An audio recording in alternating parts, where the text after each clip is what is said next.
Hi guys, this is Sadik from Debugging.com, and in this video, we'll show you how to flash the latest LineageOS 22 ROM based on Android 15 onto the Pixel 6a, Pixel 6 and the Pixel 6 Pro.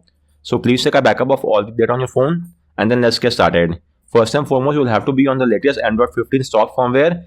You may verify the same by going to the settings menu and from there go to about phone and then verify the Android version. In my case, as you could see, is currently Android version 15.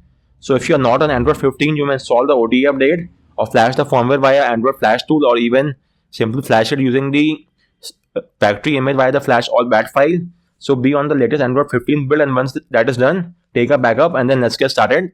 So first and foremost, you will have to get hold of latest Android SDK platform tools. So get it from my guide and extract them onto your PC. You may extract them anywhere you want. In my case, I have done so in the C drive, and as you could see, these are the files of platform tools. Once you've done the extraction, you will now have to enable USB debugging and OEM unlocking. Debugging is required for ADB command, whereas OEM unlocking is required to unlock the bootloader on your phone. So let's now enable both the toggles. For that, go to the settings menu on your phone, then go to about phone and tap on build number 7 times. You will get a prompt that you are now a developer. Once that happens, go back and go to system, and you should now see developer option. Go there and enable the toggle next to OEM unlocking as well as USB debugging. You will now get a prompt on your phone, tap on OK. You might get one more prompt. In that prompt, tap on allow. And with this, the debugging is now enabled. Let's verify the same. So go to the address bar of platform tools and type in CMD. This will launch the command prompt window inside the platform tools directory, as you could see. So now type in ADB devices and verify that you're getting an ID. If you're not getting any ID, then unplug and replug your phone from the PC. Disable and re-enable USB debugging. Tap on revoke USB debugging.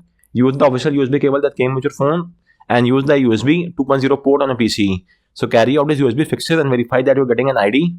Once you're getting this ID, you will now have to unlock the bootloader on your phone.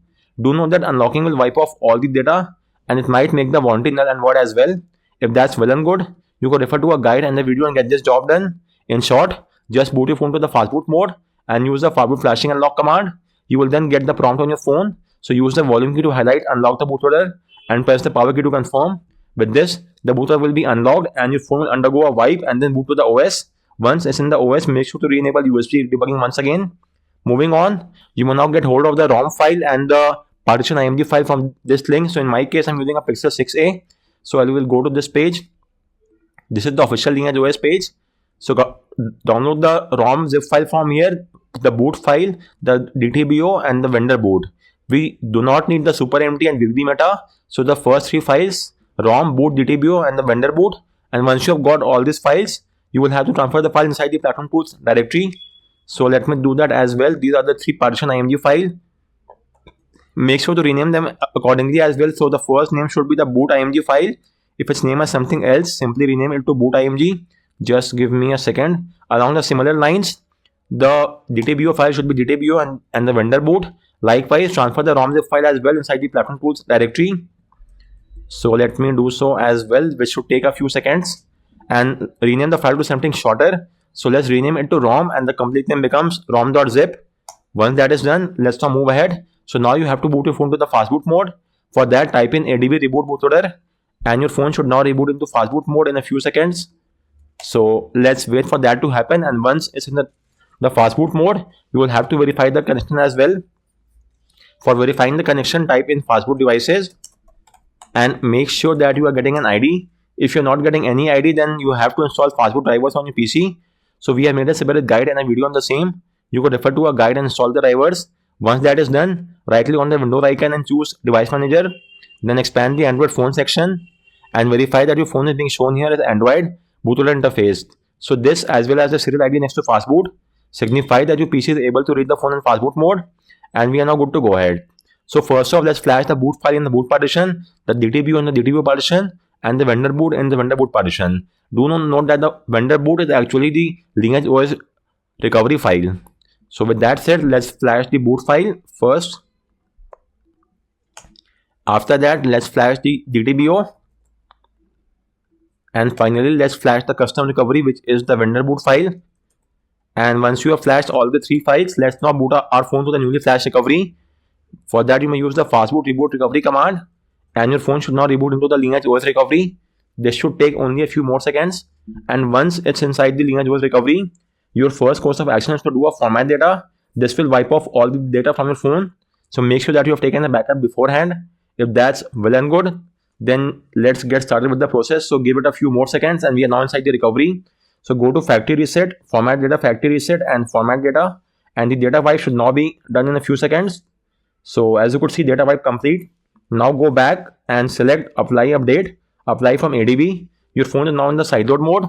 Let's verify the same. So for that, type in ADB devices and verify that you're getting the sideload keyword. If you're not getting the sideload keyword, then you will have to unplug your phone from the PC and then replug it back in. Once that happens, again type in ADB devices and make sure that you're getting the serial ID. Well, again, I am not getting the ID. That's not a major cause of concern. Let me open a new CMD window and then verify the result over there. It might be just a UI bug. Let me see ADB devices. Well, now it's working well and good. Just make sure that you are getting the sideload keyword. Once that is done, let's now sideload the ROM zip file. So type in ADB sideload and the file name, which is rom.zip, and hit enter. And the sideloading of the ROM file will now start. And it will take up to around 6 to 8 minutes at the very max. So let's just wait for that to happen. So guys, the flashing is now complete. Now, if you want to flash any other zip file such as GApps or Magisk, then tap on yes. Your phone will then reboot to the recovery. From the recovery, do the ADB sideload of the required zip file and then move ahead. On the other hand, if you don't want to flash any other zip file, then tap on no. Currently, I don't want to flash any zip file, so I am tapping on no. Once that is done, whether you have flashed any zip file or not, your last course of action is to do a format data once again, just to be on the safer side. It's not compulsory, but it's highly recommended. So go to factory reset, format data, and again format data, and with this the wipe is complete. Once that is done, you will now have to simply go back and choose reboot system now, and your phone will now reboot to the newly flashed OS. So again, I'm repeating, if you want to flash any other zip file, then tap on yes in the prompt and then do the sideloading of the required file. But if you don't want to flash any zip file, then tap on no. And whether you have flashed zip file or not, please do a format data once again, just to be on the safer side. Once that is done, your phone will now boot to the OS, and the first boot up will take up some time, which is completely normal and nothing to worry about. As you could see, this is the boot animation of the LineageOS ROM, and the ROM boot up will take up to around 15-20 seconds. So let's just wait for that to happen. So with this, we should now be inside the ROM setup screen, as you could see. So let's get started with the setup. Language selection, SIM card missing, not an issue. So as of now, I'm skipping the initial setup process. If you want, you may connect your phone to the Wi-Fi, link your Google account and restore all the app data. But for now, I'm skipping all of these stuffs and speed up the process. So with this, we are now inside the OS. It's a latest LineageOS 22 ROM based on Android 15. Let's access the settings menu. It has a new revamp settings menu. Then let's have a look at the power menu as well. Just a minute. Regarding the power menu, so well, it still has the old Android 14 power menu, which is not a major cause of concern. Then you have the predictive back gesture. Okay, that is there, so you get a sneak peek of what is behind the menu, as you could see from here. Then apart from that, the screen recording in only one single app, that is also there. So record one app, tap on next and choose the app of your choice, and the recording will only take place inside that app. If you get a notification or if you go to any other app, then the recording will pause and only resume once you are inside that app. Apart from that, we also have a battery information, which is there in this ROM as well. So you no longer need a third-party battery app because most of the info is given here itself. Then we have the private space as well. Let me have a look at that. So for that, we will have to set up a screen lock. For the ease of convenience, I'm using a 3x3 pattern, but it's recommended to choose a more strict and strong pattern or password or PIN. So with that said, I could now add the private space onto my phone. So set up, and you may use the same screen lock as the lock screen or choose a new lock. Let's choose a new lock. Again, you may either use the pattern, PIN or password. Let's go with the pattern for the ease of convenience, 3x3. Let me skip the fingerprint as well for now. And with this, the private space should now be set up onto our phone. In the app drawer, tap on done. And as you could see, we now have the app drawer, the private space in the app drawer. Tap on the lock icon, input your password, and with this, the private space will now be unlocked. You may use these apps over here or add new apps as well. Then go to the settings menu and go to hide private space and enable this toggle. And the private space should now be gone even from the app drawer as well. Lock it, and it's now hidden from here as well. The only two ways of accessing it is via the search menu, so type in private space. Currently the swipe keyboard is turned off. Okay, the private space is even missing from here. That's not a cause of concern. You may still access it from the settings menu. So simply go to the settings menu, then security and privacy. And from here, if you access the private space, input the pattern password, and the private space is now unlocked, and you could now access it from here as well, as you could see. And apart from that, you might be aware that LineageOS is a clean stock OS experience with not many tweaks and tricks as such. With that said, it has the AOSP wallpaper style sections. So let's have a look at that. You may change the themes from here, as you could see, will be applied across the entire UI and UX of the OS. Go here and choose more colors as well from this section. Enable or disable the dark theme from here. Let me go back to the default theme. Apart from that, you may also change the icons in the status bar. These are the various icons that you could choose from. Then apart from icons, you could change the font as well, and the fonts will be applied across the third-party system apps and the home screen app drawer as well. And the font is now applied. In the home screen, you may enable the themed icon as well. And as you could see, they are now implemented. Then you have the option to change the app grid number of apps in the home screen. It goes till 6x6, but the 5x5 is the one which I use currently. Then you have the icon shape as well. The same will be applied across both the home screen and the lock screen, home screen and the app drawer. Let's have a look. As you could see, it's now implemented. And apart from that, we have that's just about it. In the home settings, you may enable the notification dots for next to each of the app icons. Then you may also use themed icons on the home screen. In the app drawer as well, let me lock it once, and as you could see, the app icons are not themed. Okay, just one more thing, I could see that the recently accessed app is not being themed. I don't know why that is the case. You will have to do a system UI restart, and then the recent apps will also get themed for a system UI restart. Let me see. So in LineageOS ROM, there is no advanced restart option. You will have to do a restart of the OS, and after that, this icon will be themed as well. And apart from that, that's just about it, we suppose. You also have the option to hide the apps from here as well.